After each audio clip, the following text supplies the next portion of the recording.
Hi, this is Sam once again from Sound of Joy Music Services, and we're going over a Skype lesson that we had for one of our Skype students. We're going over the importance of learning the scales, both the major, the minor, and the harmonic minor.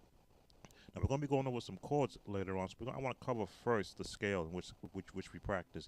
Now, if you've taken my course, you will notice in the workbook I have a listing of all the scales for major and the harmonic minor posted in that workbook. This is the scale we're working with the chords, starting in the key of C.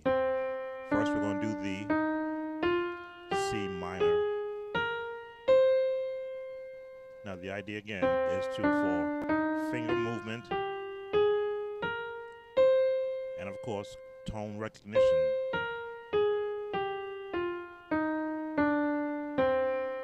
Now, as you see, it's very slow to begin with, but the idea is to get your fingers able to move without really lifting your hand up and striking it. We're going to cover some runs later on in this lesson, and your fingers have to be able to move, as I like to say, at the speed of thought. Okay, that was one of the scales.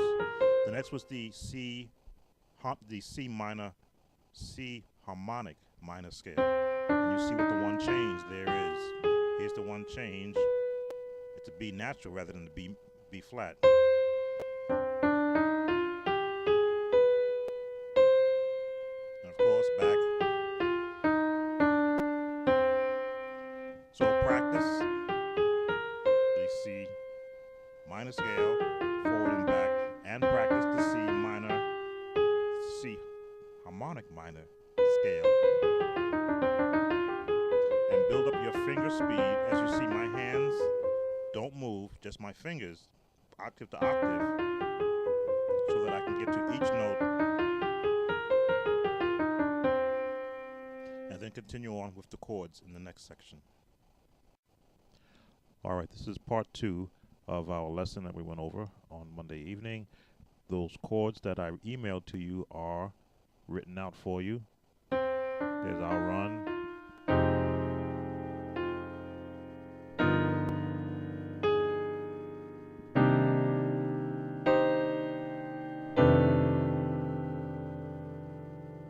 And then continue.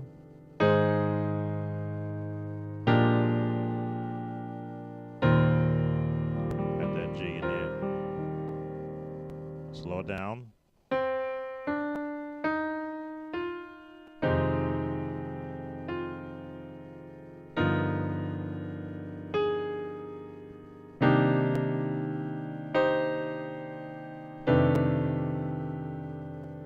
Pause. Get your fingers ready to change. Throw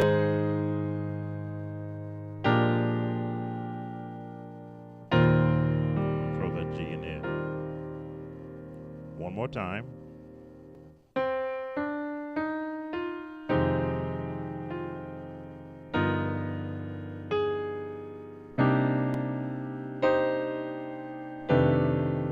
Pause right there. Fix your hands ready to change.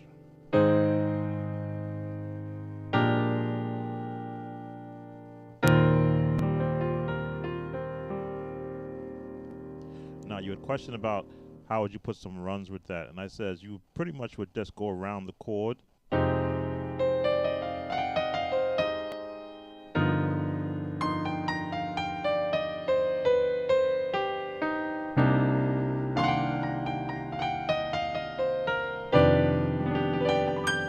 And arpeggio.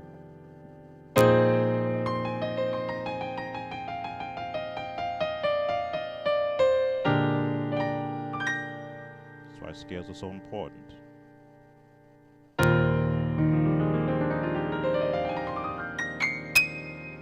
And so forth. So practice your scales.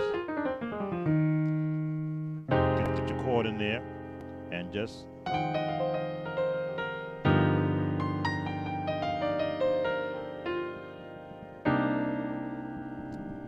work your scales around chords using, of course, your actual sustain pedal on your keyboard.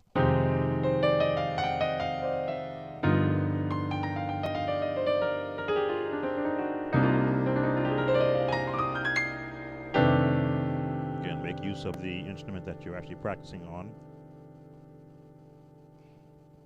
What do we give you? There we go.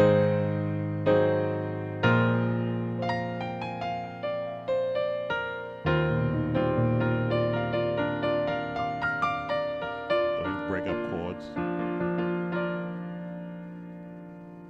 All right, continue with the next lesson. All right, this is the final part of our lesson. We were going over preacher chords and the technique of playing preacher chords in the key of A flat. I gave you on your homework study sheet, the email I sent you, some chords to work with. I gave you these chords. I gave you that chord. I gave you that chord. I gave you that chord. I gave you that chord. That chord, and then round back up to where we started. Now it's all written out for you there on your homework sheet. That's for you to study. I'm just with this video showing you how what the fingering looks like. Add that bass on the bottom. We drop down.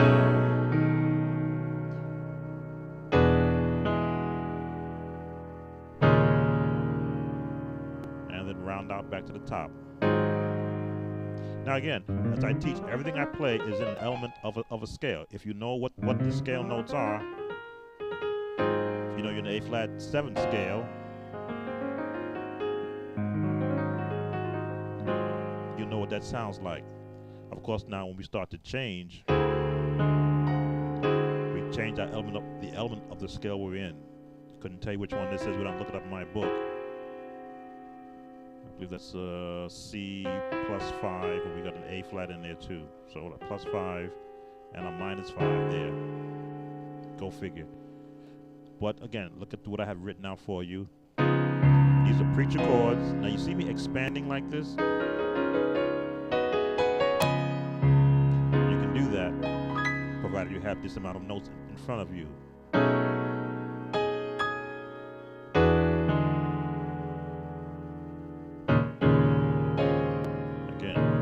Stretching them out.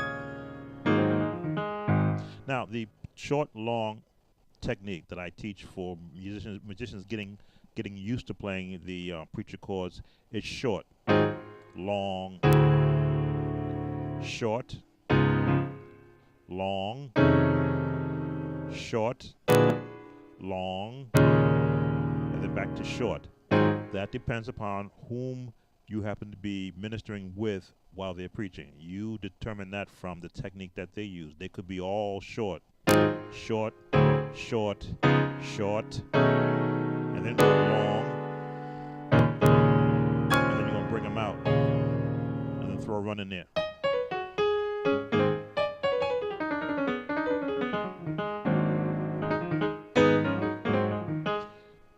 So that's the technique. Practice the chords with which we emailed you. You see saw the sequence. You saw my fingering, how I dropped everything in place. And then there's the walk up. We'll cover that in the next lesson.